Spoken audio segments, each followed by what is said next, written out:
બોલાવતી આમીને આખું ગયું છે. તમે બે વચ્ચે તમારા બે વચ્ચે બસ યાર જ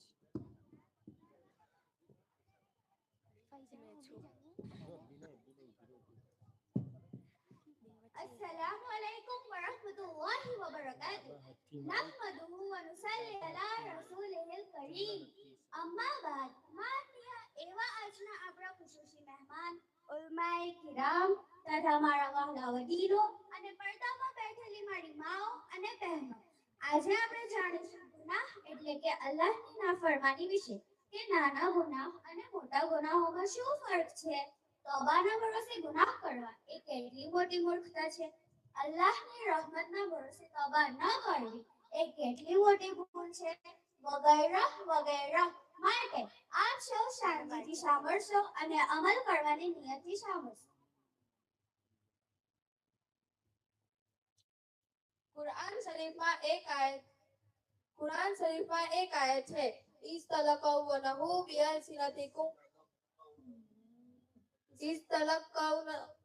બિઅલસિનતિકુમ વતકૂલુન બિઅફવાહિકુમ મા લૈસા લકુમ બિહી ઇલ્મુ વતહસબૂનહુ હય્યના વહુવ ઇન્દલ્લાહિ અઝીમ ولولا إذ سمعتم قلتم ما يكون لنا أن نتكلم بهذا سبحانك هذا بهتان عظيم આયતમાં અલ્લાહ તાલા શું કહેવા માંગે છે આશરે નૂરની આયતો છે જેમાં અલ્લાહ તાલા બહતાન એટલે કે તહમતને મામૂલી સમજવાની બુરાઈ અને ખરાબી બયાન ફરમાવે છે કે તહમત લગાવવાને મામૂલી ન સમજો તહમત લગાવવી એ ઘણો જ મોટો ગુનો છે આ આયતોમાં અલ્લાહ તાલાની નારાજગી દર્શાવી છે અને તહમત લગાવવા વાળાને ખૂબ દાટ ટપટ પણ આપી છે માટે આ ગુનાહને મામૂલી અને હલકો ના સમજો હવે મારા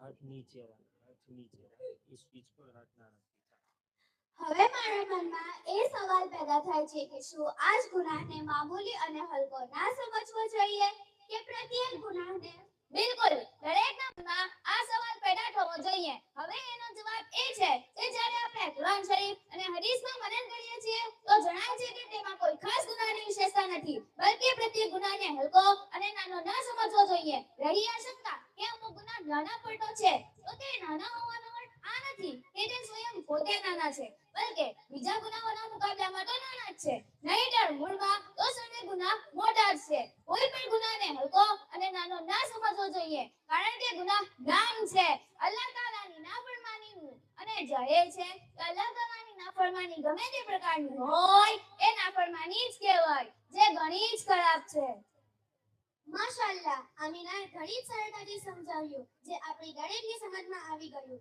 હવે એ જ વસ્તુ હું મિસાલથી સમજાવીશ જે આપણને એકદમ સ્પષ્ટ સમજમાં આવી જાય નાના ગુનાહ અને મોટા ગુનાહની મિસાલ એવી છે જેમ કે પહેલું આસમાન અર્શથી તો નાનું છે પણ વાસ્તવમાં નાનું નથી બીજી મિસાલ નાપાકી તથા પલળીની છે તે નાની હોય કે મોટી હકીકતમાં બંને ગંદકી જ છે ગુનાહની મિસાલ તો આગ જેવી છે કે ઘરને બાળવામાં નાની ચિંગારી કે મોટો અંગારો બંને કાફી છે તો નાનો ગુનાહ નાની ચિંગારી અને મોટો ગુનાહ અંગારો નાની ચિંગારી પર ફેલાઈને અંગારો બની જાય છે એવી જ રીતે નાના ગુનાહ લાંબા સમય સુધી કરવાથી એ પણ મોટો ગુનાહ બની જાય છે માટે કોઈ પણ ગુનાહને નાનો અને મામૂલી ના સમજવો જોઈએ હવે મારા મનમાં એ સવાલ પેદા થાય છે કે શું આ જ ગુનાહ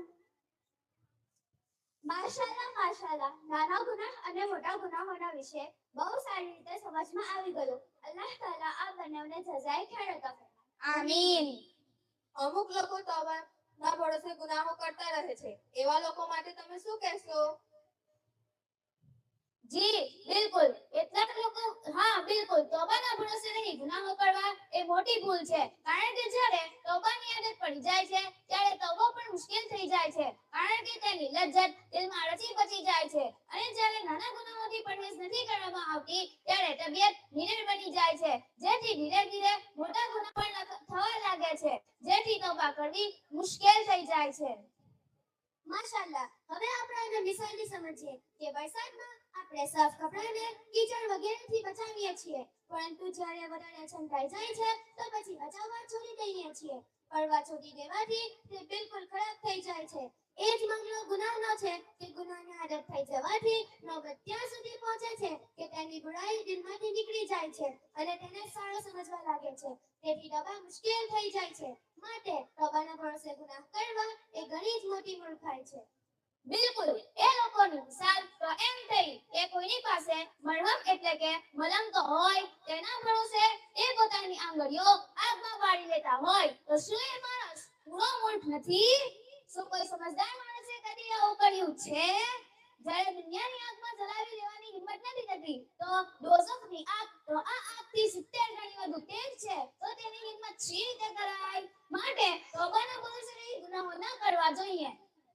માશાઅલ્લાહ માશાઅલ્લાહ. બીજો એક સવાલ એ છે કે જે લોકો તોબા કરવામાં મોડું કરે છે, કરીશું એવા લોકોને તમે શું મેસેજ આપશો? જી બિલકુલ. કેટલાક લોકો વાત જોવે છે કે ફલાણું કામ કરીને તોબા કરી લઈશું, જ્યારે કે તેની ખબર જ ક્યાં છે કે પછી તોબા કરવાનો ચાન્સ મળશે કે નહીં. એ અંદેશો પડતો છે કે એવા કામોમાં ફસાઈ જાય અને તોબાની મોહલત જ ન મળે.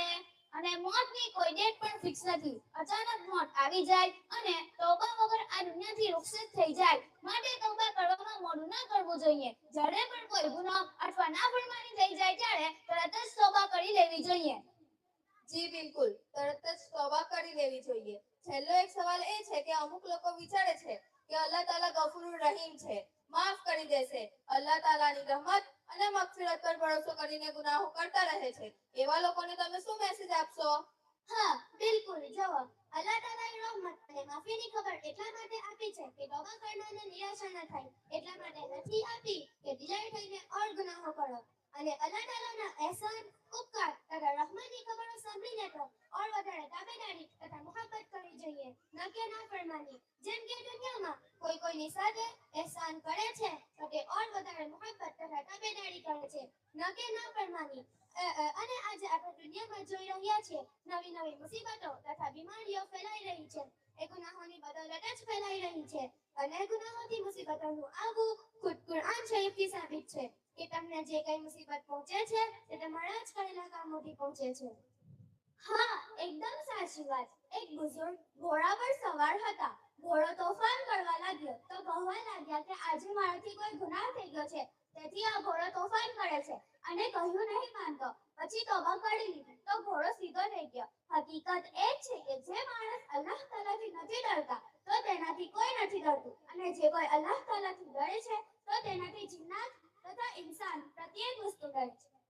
તો મારી વહાલી બહેનો, આપણે ગુનાહોથી બચવું જોઈએ, કારણ કે ગુનાહોનો અંજામ તકલીફ જ તકલીફ છે.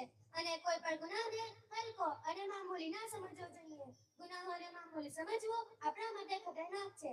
અલ્લાહ તાલા આપણા સૌને ગુનાહોથી બચવાની તૌફીક આપે. આમીન. આમીન. વ આખિર દાવાના અનિલ હમ્દુલિલ્લાહિ રબ્બિલ આલમીન. ખેંચી દે મારી. પેલું